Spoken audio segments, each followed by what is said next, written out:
Most, if not all of you watching this video are already well aware that the NHL's preseason got underway within the last week or so, as each franchise's respective superstars and roster players are looking to shake off that rust from the recent offseason and get back to being ready in game shape, while the fringe players and the prospects within each team's system are looking to show the coaches that they've taken the next step in their game and they're ready to make the jump to the opening night roster for the upcoming 24-25 season. With all these results that have been pouring in across the league, there have been very mixed emotions from different sets of fans from various different teams so far, as some fans are very happy since their teams have gone undefeated or have a winning record so far in preseason, despite the fact that most rosters this early on during preseason are predominantly made up of fringe players and prospects, with roughly half of their actual game night lineup actually being on the team.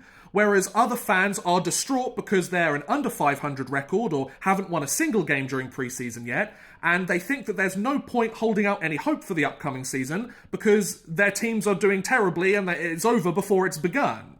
Now, all of this discourse from each side of the aisle has got me thinking, does preseason success lead to further success during the actual regular season and then later in the playoffs?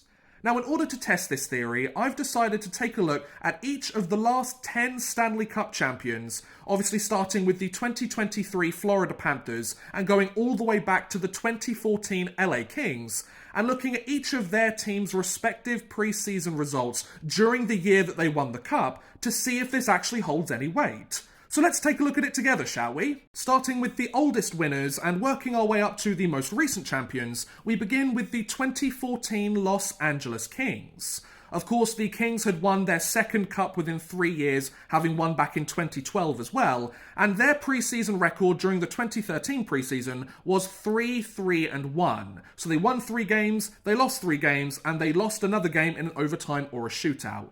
3-3-1 is pretty much, if not slightly above 500.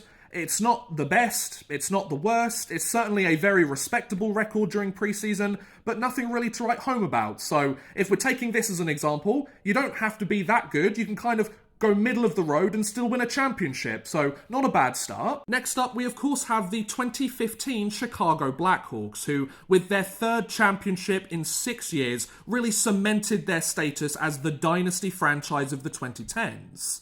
But that being said though, despite doing something that no franchise had done for several decades, the Blackhawks had a preseason record of 2-3-1 during the 2014 preseason. So even though they managed to win yet another championship, their preseason results really weren't that great, and they were even worse than the 2014 Kings before them. So perhaps this is an example of, even though you don't have the best preseason, it doesn't mean that your season's over. Moving on, we have the 2016 Pittsburgh Penguins, who, despite the fact that they won this championship as well as the following year's cup, which we'll get into in a moment of course, they actually had a 2015 preseason record of 3-5-0. So just like the Blackhawks before them, under 500 record, not the best performance, pretty disappointing if not terrible, some might argue.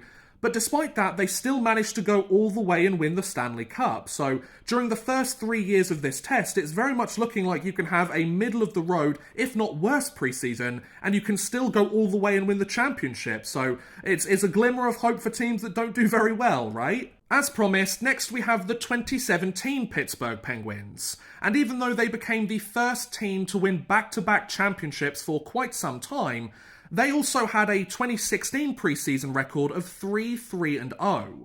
So the year before they went under 500, this year they managed to improve slightly and get to 500, but again we have another team that's gone middle of the road, yet they still go all the way and win the Stanley Cup. So far it really does go to show you that you don't have to be a great team during preseason, and you can still come out with a cup by the end of the year. Now we have the 2018 Washington Capitals, and I must admit, seeing that franchise win their first championship and seeing Alexander Ovechkin lift the Stanley Cup above his head was an amazing moment for any hockey fan to witness. I think everyone can agree that seeing Ovechkin finally cement himself as one of the best players the league has ever seen, getting that Stanley Cup ring on his his finger was such an amazing moment.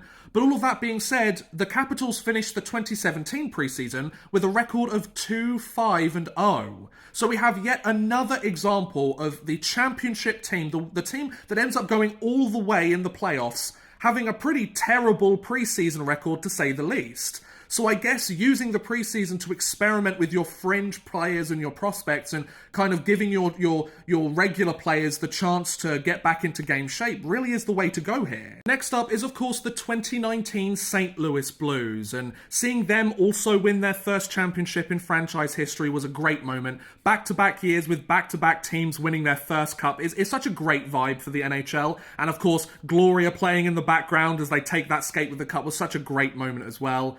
Now, for once, we actually have a team that did relatively well during preseason that year, as during the 2018 preseason, the St. Louis Blues finished with a record of 4-3-0. So it's taken us 6 different years, 6 different champions, and we finally have a team that actually won more games than they lost during preseason. So maybe the tide is starting to turn, maybe teams now do need to win championships the closer we get to present day. I guess let's see the rest of the teams. Moving swiftly on, we have the 2020 Tampa Bay Lightning, who you'll all remember won their championship in the playoff bubble far later in the calendar year than all the other teams we're going to look at, due to the fact that the NHL season was cut short due to the pandemic. Before all of those cancellations and postponements, though, the NHL's preseason in 2019 went off as it normally does without a hitch, and during that preseason, the Tampa Bay Lightning finished with a record of 2-3-2. So just as it looked like we were going to finally see some teams winning most of their preseason contests, the 2020 Tampa Bay Lightning bring us right back rocketing down to reality as another team who went well under 500 during their preseason contest. So yet another example, guys. Even though your team doesn't necessarily do well during preseason, they might end up winning a championship, so it's not all bad. Now, while the next entry on this list should be the 2021 Tampa Bay Lightning, as they managed to go back-to-back and repeat as Stanley Cup champions the following year, the Lightning didn't actually play any preseason games before the 2021 season began. In fact, none of the NHL teams did, as due to the fact that the pandemic was still ongoing and the NHL was trying to navigate its way through it, they decided to just extend training camps for each respective team and start the season in January of 2021 instead. So, sorry Tampa Bay Lightning, you don't get another place on this list. Let's move on. And ultimately, we have the 2023 Vegas Golden Knights, who managed to win their first cup in just their 6th year of existence and become the 3rd team on this list to win their first championship ever. And during the 2022 preseason, the Vegas Golden Knights finished with a record of 4-2-1, becoming just the 2nd team in this group so far to have a winning record by the end of preseason. So yeah, finally another team that actually manages to win games, and they go on to win the championship. So a really mixed bag so far. And last but by no means least, we have the recent 2024 Stanley Cup champions, the Florida Panthers. The 4th team on this list to win their first championship, and they finished the previous year's 2023 preseason with a record of 4-4-0. So another team to go middle of the road, completely mediocre and average during the preseason, and they still come home with the championship. So does a team's performance during preseason indicate how well they're going to do during the regular season and during the playoffs? No it doesn't. Only 2 teams in the last decade have produced a winning record during the playoffs, and the rest of them have produced 500 middle-of-the-road records, if not worse. So you can still win a championship even if your preseason doesn't go well. That's about it, guys. Thanks for watching. I'll see you again soon.